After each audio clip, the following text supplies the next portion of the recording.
LPU ప్లేస్మెంట్ల రికార్డులు సృష్టిస్తోంది. Final year student 2.5 కోట్ల ప్యాకేజ్ పొందుతున్నారు. 1700 మందికి పైగా ఎల్పియు స్టూడెంట్స్ 10 లక్షల నుంచి 2.5 కోట్ల ప్యాకేజెస్ పొందారు. విద్యా విప్లవం ప్రారంభమైంది లవ్లీ ప్రొఫెషనల్ యూనివర్సిటీలో. కాసేపట్లో పార్లమెంట్ వర్షాకాల సమావేశాలు ప్రారంభం కానున్నాయి.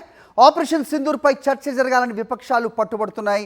నిబంధనలకు అనుగుణంగా చర్చకు సిద్ధమని కేంద్ర ప్రభుత్వం కూడా ప్రకటించింది.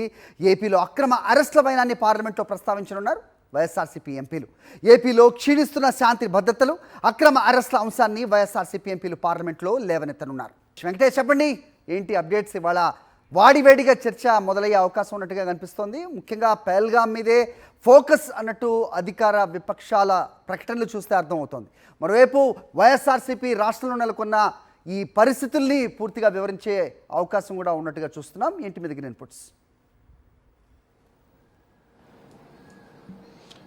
పార్లమెంటు వర్షాకాల సమావేశాలు కాసేపట్లో ప్రారంభం కాబోతున్నాయి. ఈసారి సమావేశాలు చాలా యుద్ధ వాతావరణాన్ని కల్పించేటువంటి పరిస్థితి మనకు కనబడుతుంది. పహల్గాం ఉగ్రదాడి తర్వాత భారత్ ఆపరేషన్ సింధూర్ నిర్వహించి పాకిస్తాన్ లో ఉన్నటువంటి ఉగ్ర స్థావరాలను, అక్కడ ఉన్నటువంటి వైమానిక స్థావరాలపై దాడి చేసినటువంటి పరిస్థితి మనం చూసాం. ఆ సందర్భంలో కాల్పుల విరమణకు ఇరు దేశాల మధ్య జరిగినటువంటి ఒప్పందం నేపథ్యంలో ఈ ఒప్పందాన్ని తానే చేయించానని అమెరికా అధ్యక్షుడు డొనాల్డ్ ట్రంప్ పదే పదే క్లెయిమ్ చేస్తున్నారు. దాదాపు 24 సార్లు ఆయన క్లెయిమ్ చేశారు.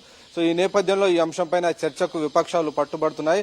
భారతదేశ విదేశాంగ విధానంలో అమెరికా అధ్యక్షుడు జోక్యం ఏమిటి? ఇది ఖచ్చితంగా ఇది ఫారిన్ పాలసీ డిజాస్టర్ అని విపక్షాలు అభిప్రాయపడుతున్నటువంటి నేపథ్యంలో ఈ అంశంపైన చర్చకు పట్టుబడుతూ కాంగ్రెస్ పార్టీ ఉభయ సభల్లో కూడా వాయిదా తీర్మానానికి నోటీసులు ఇచ్చినటువంటి పరిస్థితి కనబడుతుంది. సో మొత్తానికి అమెరికా టు ఆంధ్ర వరకు అన్ని అంశాలు కూడా ఈసారి పార్లమెంట్ లో చర్చకు వచ్చేటువంటి అవకాశం ఉంది. ఆ చర్చకు విపక్షాలు పట్టుబట్టబోతున్నాయి. ఇటు వైఎస్ఆర్ కాంగ్రెస్ పార్టీ కూడా ఆంధ్రప్రదేశ్ లో కొనసాగుతున్నటువంటి అక్రమ అరెస్టుల పర్వాన్ని పార్లమెంట్ లో గలమెత్తేందుకు సిద్దమవుతోంది.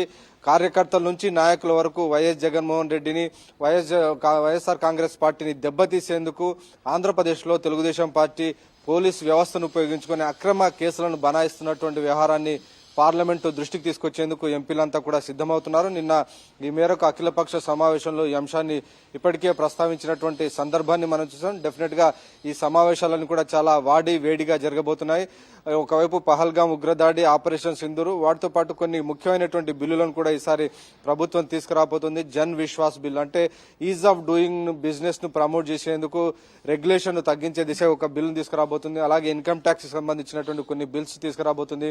మణిపూర్ లో రాష్ట్రపతి పాలన పొడిగింపుకు సంబంధించినటువంటి ఒక బిల్ తీసుకురాబోతుంది. సో ఇలా ఈ లెజిస్లేటివ్ బిజినెస్ ఒకవైపు ఉండగా పొలిటికల్ గా ప్రభుత్వాన్ని అకౌంటబుల్ చేసేందుకు విపక్షాలన్నీ కూడా ఈసారి మూకుమ్మడిగా ఏకతాటిపై నడిచి ప్రభుత్వం పైన ప్రధానంగా ఈ ఆపరేషన్ సింధూర్, ఆ తర్వాత జరిగినటువంటి పరిణామాలు, ప్రధానమంత్రి నరేంద్ర మోడీ అంశంపైన సైలెన్స్ గా ఉండడాన్ని ప్రశ్నించబోతున్నాయి. నిజానికి నిన్న జరిగినటువంటి అఖిలపక్ష సమావేశంలో ఖచ్చితంగా ఆపరేషన్ సింధూర్ సహా అన్ని అంశాలపైన నిబంధనలకు అనుగుణంగా తాము చర్చకు సిద్ధమని చెప్తున్నాం. అంటే నిబంధనలకు అనుగుణంగా అంటే ఆపరేషన్ సింధూర్ ఇది మొత్తం నిర్వహించింది డిఫెన్స్ మినిస్ట్రీ కాబట్టి డిఫెన్స్ మినిస్టర్ రాజ్నాథ్ సింగ్ మాత్రమే దీనికి పార్లమెంట్ లో జరిగేటువంటి చర్చకు సమాధానం చెప్తుందని ప్రభుత్వ వర్గాలు చెప్తున్నాయి. కానీ ఖచ్చితంగా ప్రధానమంత్రి నరేంద్ర మోడీ దీనికి జవాబు చెప్పాలి.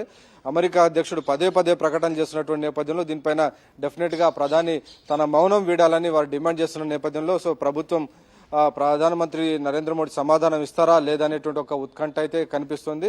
అయితే ఒకవైపు అమెరికాతో ప్రభుత్వము ట్రేడ్ అగ్రిమెంట్ దిశగా వెళ్తుంది. సో ట్రేడ్ అగ్రిమెంట్ వెళ్తున్నటువంటి సందర్భంలో ఎలాంటి ప్రకటన చేసినప్పటికీ దాంట్లో కొంత ఇబ్బందికర పరిస్థితి తలెత్తేటువంటి అవకాశం ఉందని తెలుస్తుంది. సో ఆ నేపథ్యంలోనే రక్షణ మంత్రితో ప్రకటన ఇప్పించేందుకు ప్రభుత్వం సిద్దమవుతోంది. హరి. ఓకే వెంకటేష్.